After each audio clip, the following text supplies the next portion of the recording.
Hey, how's it going? So, we're up here in the beautiful Blue Mountain Range of Northeast Oregon, and we're kind of just doing a last pull-in of Pearly Everlasting and seeing if we can still grab some fireweed and just looking who's here this fall. And I'm not here to talk to you about any of these ladies, although I've definitely done a video on Pearly Everlasting if you want to go learn about her, as well as fireweed and just about everything else that grows around here. But mainly I'm here because I felt like talking to you about like this concept that is really limiting. And that's the concept that the only way that you can like come home to the land and like find this lost connection and like remember that you are like of everything, right? There's no separation between me and this Pearly Everlasting. Like I am a, we are all, right? That chipmunk screaming, same as me. um, is this concept that you have to have like access to like this type of vast wilderness before you can connect. I saw somebody like say that in the comment section, and I've seen it a lot. It's not the first time I've heard it, but it really made me think that I should talk on that.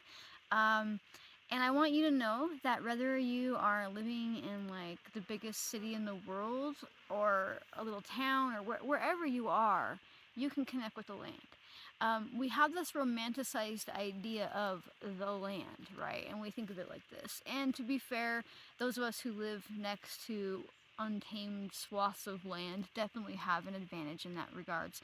But we also romanticize untouched land. We're like, this is the real land, this is nature, this is wilderness, and sure, I won't argue that, but also, so is the tree that's growing out in the middle of New York City, right? She's connected to the earth. She's growing deep down. She's doing her thing. The land is wherever you're at. And I think that if we shift this mindset, we can start a reconnection process of coming home to the land and ourself and all the healing that that encompasses a lot faster. You know, by all means, if you want to escape the city, you want to make a plan, you want to move to the woods, you want to start a homestead, definitely pursue those dreams. But if you feel like you're not able to do that or you like living in the city, in no way does that mean that you can't have a connection with the land. Ultimately, it just comes down to touching it if you think about it. Most of us have heard of the concept of grounding and like root where you are, root where you're capable. You know, move when you want to, but root where you are. Find a park, go for a walk, a river, anything that's near you, a little pond, you know, your backyard, a small patch of grass outside your complex apartment or your apartment complex, and allow yourself to be human too. And you know, you don't have to have these huge areas. But I'll also say, a lot of people don't realize that there are millions and millions and millions and millions of acres of national forest, of state parks, of public lands that are literally yours. Like your tax money pays for the upkeep of these things. These are public lands. I'm on public land right now, right? And you probably have more of it around you than you realize. It's just that we've been conditioned to think that we don't. There's no escape, there's nothing here, I have to stay put.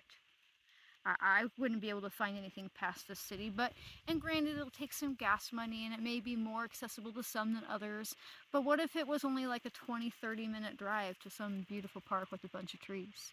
What if it was only a 45-minute drive to a bunch of like hundreds of acres or thousands of acres of national forest or Bureau of Land Management or a state park somewhere like that? And a lot of these places have free access, state parks. They tend to charge to get in, but there are also programs where if you're low income, you can go and look at that particular state parks thing. They usually have like specific times where you can get in for free, or kids get in for free, or discounted passes, or year-long pass, things like that. And I know times are getting harder and less of us are spending money on things that we can't afford, but we're still kind of in the situation where we could probably decide to forego like a pack of cigarettes for the next couple months and use that to pay for a pass or something like that. You can carpool with friends, you can find a way to split gas money, you can find a way to get back onto the land. And it doesn't have to be like every day or every week. You know, most of the time you could be spending time in parks and just going for walks in your neighborhood, sitting out on a lawn somewhere, you know, like a high school track or anything like that. But maybe, you know, once or twice a year, you and your friends go out to the woods somewhere, find a park that's like allows you to camp, things like that. And I think that a lot of people just aren't made aware of this, and I almost am pretty positive that's on purpose, right?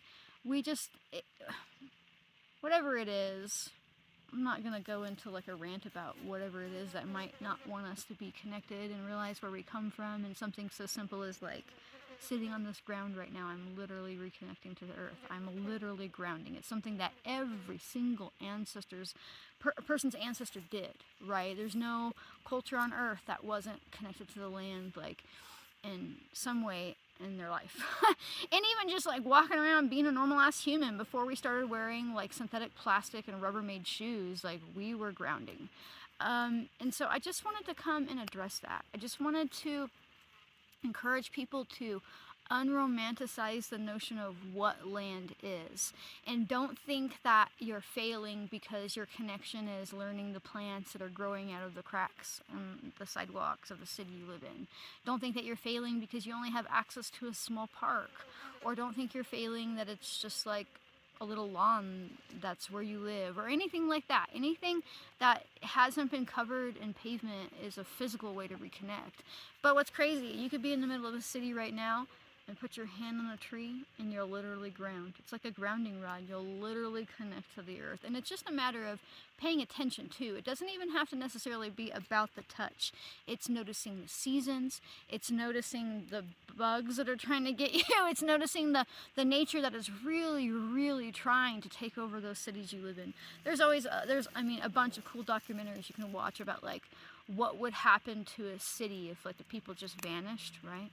Like how long would it take for nature to like consume that city? And like most of them are like, yeah, within like 20 years it's pretty much, the roads are gone because the trees and the plants and everything has just taken over. So like the land is there and she wants you to remember her, and it doesn't matter if you live on a homestead or in a skyrise, like you are capable of reconnecting with place. You are. And I don't want to see people feel like this is only accessible to those of us who live somewhere remote. And now I want to tell you a secret.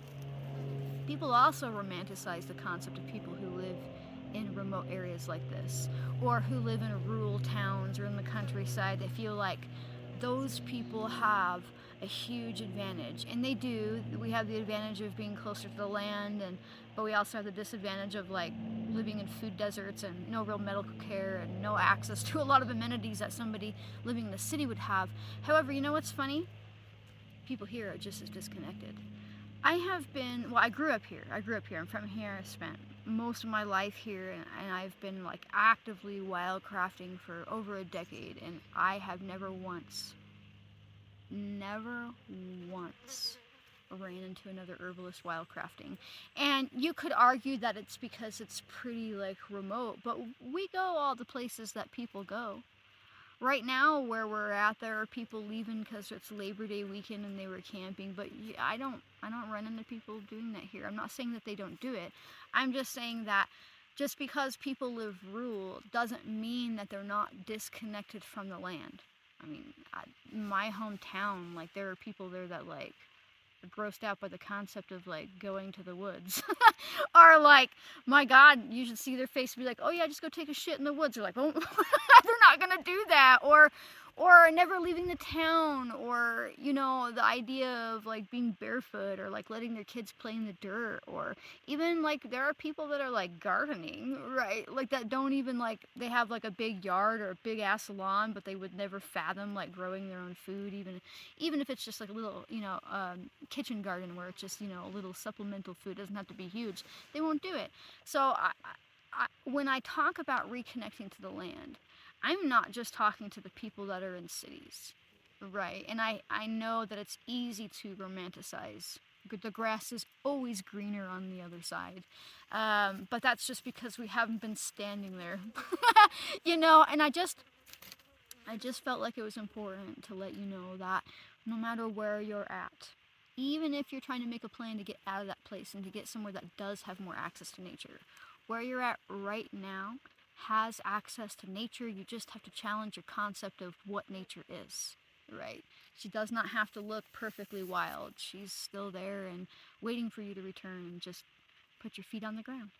So that's my random in the woods rant. If you like these videos where I'm going to start doing more just like talking about what's in my mind, things I'm thinking about, sharing things that I think are really important, that I feel called to talk about, make sure to like, comment, subscribe, share. All those things help other people feel this way. And I may not have been making something, but I want you to know that you're also smart enough to do this. You're also smart enough to reconnect. You're also smart enough to challenge these notions. You're also smart enough to look around you and see what resources you might not have realized were available, and you are smart enough to come home to the land. So thanks for watching, folks. I'm gonna get about my day, and I'll see you later. Bye.